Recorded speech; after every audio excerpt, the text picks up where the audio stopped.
Hello, everyone. I came across a video recording of a meeting of educators discussing various topics related to social justice and how they either work this into or end up confronting such in their work as teachers. A warning that the video's audio is not the most ideal. It was recorded by a fixed camera in a classroom full of people. I've tried to enhance the sound a little bit, but there's not much to be done. Thankfully, most of the people in the room keep quiet while others are talking. Now, I will not be tackling this entire video. The original is about an hour long. What follows is just my impressions of the first few minutes. I'll have a few extra comments afterwards. And all that being said, let's begin.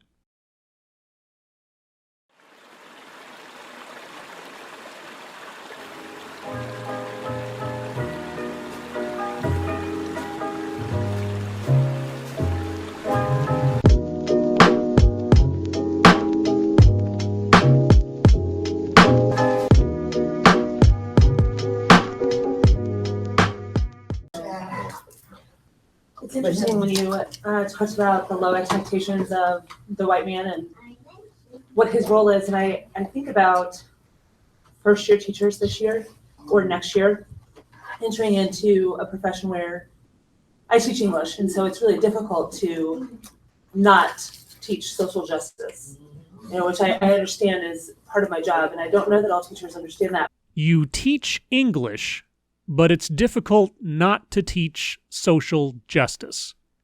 So you cannot help but moralize to your students when you should be teaching them correct spelling and proper grammar.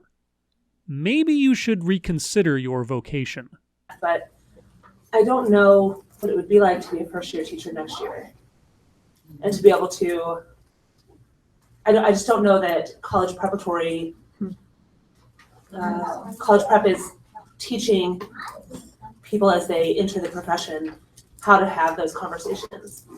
Can you imagine what that lesson would look like in preparing teachers to have, quote-unquote, that conversation? Whose book of political correctness would you read from? Yeah, I remember when I was 22, my very first year of teaching, it also happened to be 9/11. And it set the tone for everything that I am about a teacher today, because we had to talk about the events of 9/11. And if that hadn't happened, I don't know what would have happened later.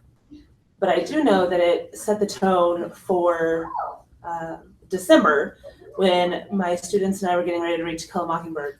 To Kill a Mockingbird and 9/11.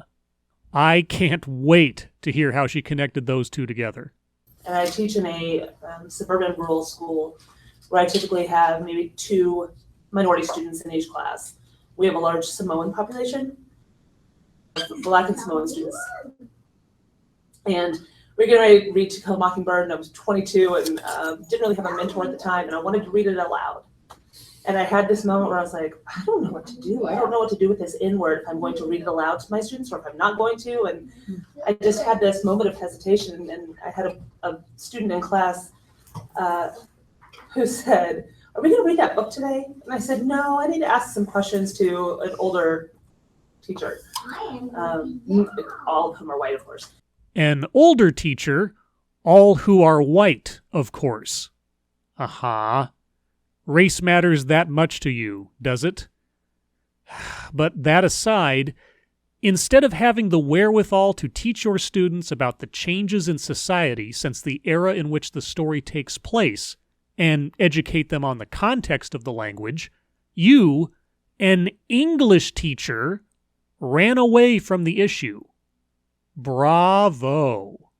And I said, there's just some racial vocabulary in the book, and I'm just a little uncomfortable with it. This 22-year-old white girl in the front of this classroom, I'm just uncomfortable. I don't know what to do.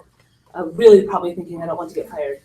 And this student said, oh, is that because you don't know what it's like to be a Black student here? I said, well, that's true. I don't. And he was like, Miss Thompson, come here, have a seat. And so he got up from his desk, and he had me sit down, and he walked to the front of my room and got behind my podium and said, for the next 40 minutes, I'm going to tell you guys what it is to be a black man at Fort Osage High School. Wow. And I sat there in that desk sobbing white girl tears. Sobbing white girl tears. Are those better or worse than black girl tears, I wonder? I'm sure this teacher would be happy to educate me on that. And so, your cowardice at teaching a book that has been in the public square since 1960 led you to relinquish your place as an educator, to sit down and cry while a student, quote-unquote, taught you what it is, from his perspective, to be a black student. That's a great use of the other student's time during an English class. And thinking, oh, I really hope I don't get fired, but also thinking, I am never going to forget this moment.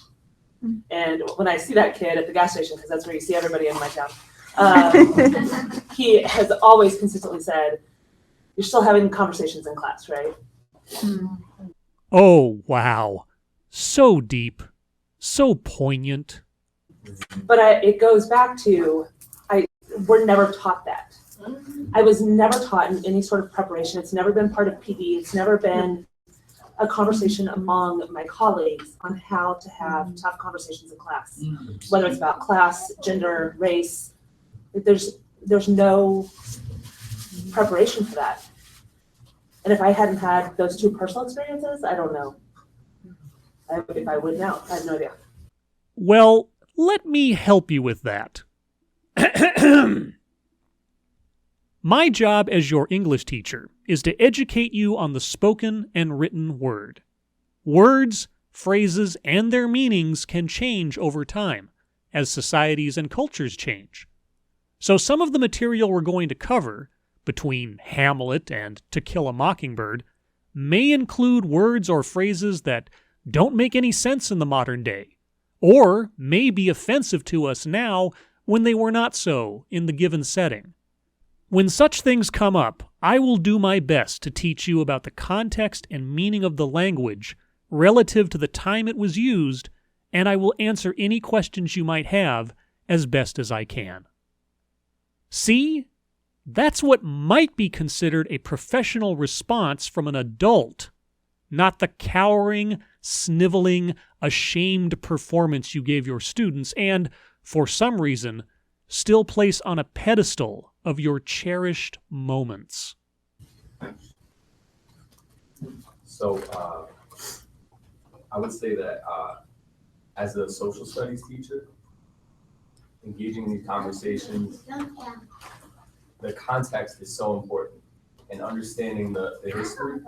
Jose started by saying, we have to deconstruct race, and we're constantly looking at our current context, but this has been the system since the foundation of America, right? We're not in a post-colonial system where we are now decolonized. We are in a neo-colonial system that reinforces the same hierarchy based on race, gender, and class, like you were saying. Yes, kids, despite what decades and centuries of progress might tell you otherwise, despite what our Constitution and laws say, as your social studies teacher, I am here to tell you that this country is a racist, sexist, elitist society, and that, depending on what you look like, you are either part of the problem or you are a victim of the problem your fellow students are inherently imposing on you. And it is like a pimp game because it's a hustle. If you look back, the system is designed to divide us, so in part that the wealthy class can get wealthier. So when we talk about the economic system of racialized capitalism and learning about how that structure reinforces itself, we add clarity to that in our conversations. There are no rich black people. There are no poor white people. Got it.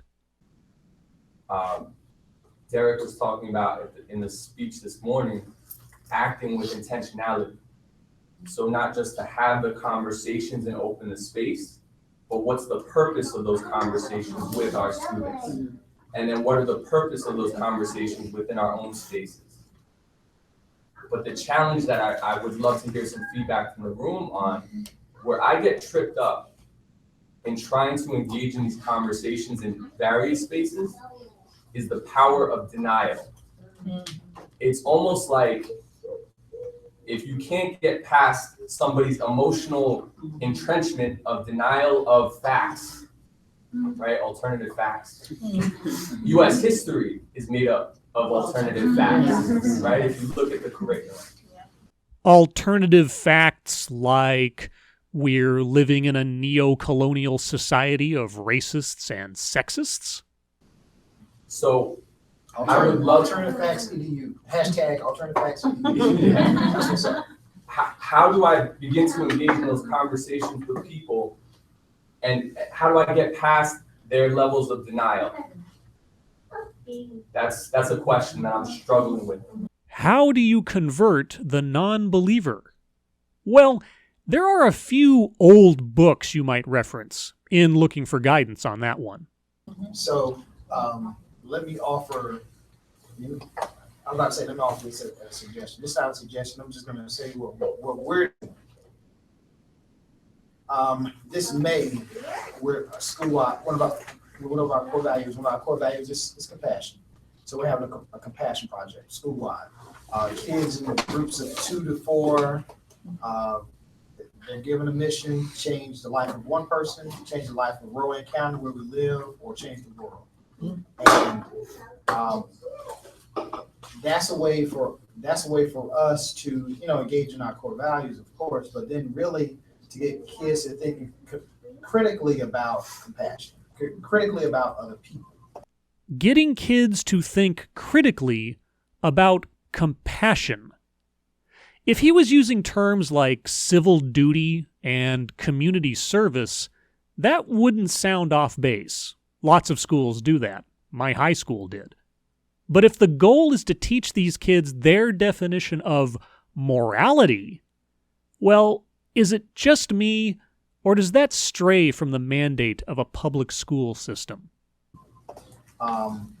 Since we've just been in planning stages about this. So when our teachers have brought up, should our kids, some girls have been talking about doing some kind of outreach to some families, to some disenfranchised families. Okay, should our kids be? Hell yes, our kids should be doing that. So for us, we made it about a project. We made it about an outcome. We made it about something the students can produce and demonstrate, and then we took the lids off of it. So when you make it about something that students are showcasing and bringing families into it or whatnot, it kind of your detractors or the people who want to sit on the outside, they got to get in. They got to get in that way. So, this year's compassion project, next year's going to be a purpose project. First compassion, and then purpose. How is this not sounding like an endeavor more appropriate to a charity organization, or, dare I say it, a religious group? For me, it's really about relationships, and it started really with my relationship with myself, because we don't really explore that. Like facts, like beliefs are impervious to facts. Beliefs are impervious to facts. Then, assuming you are one, why are you bothering to be an educator? How do you imagine to change or inform the minds of your students, if not by relaying to them the facts about the world they live in order to help dispel beliefs and impart critical thinking? You really just can't drive to it. And you can see that in this world of alternative facts where, it's just this confirmation bias over and over and over again. But when you have a relationship with someone or with yourself, you can start to get through some of those beliefs. Like my personal upbringing and background, I was the quintessential privileged kid. checking your privilege. What was that again about confirmation bias? You know, I went to private school. I went to a small liberal arts college. There may have been 8 or 9 people of color in my college. There were less in my high school, and there was 1 in my grade school experience. And then I ended up teaching kids in Camden. And they were generous enough to call me on my BS. And They called you on your BS. What BS? Your privilege? and I started to realize like I was really unhappy in that situation. You were unhappy? Being cowed by your own students by what I can only assume to have been a guilt trip regarding your upbringing and your skin color? Imagine that. And in exploring it for myself, like learning about who I am, I was like, I'm the problem here. And so my beliefs about what school could and should be changed a lot. I thought beliefs were impervious to facts. Because those kids forced me to confront my own nonsense. And so I started to understand who I was as a person. And once I started to understand who I was as a person, I was more open to understanding who other people were as a person. So, once you were confronted with the truth of your original sin, you could see the sin in others. Sounds like the making of a fine witch finder. I think that's enough for now. I am both fascinated and, as you might have been able to tell, disturbed and irritated by the candid nature of these teachers and how they are conducting the business of education. There is another 40 minutes or so remaining of this source video. I may or may not cover another chunk or two of it in the future. Let me know if you found this interesting or not, and I may do more. As always, thank you for watching.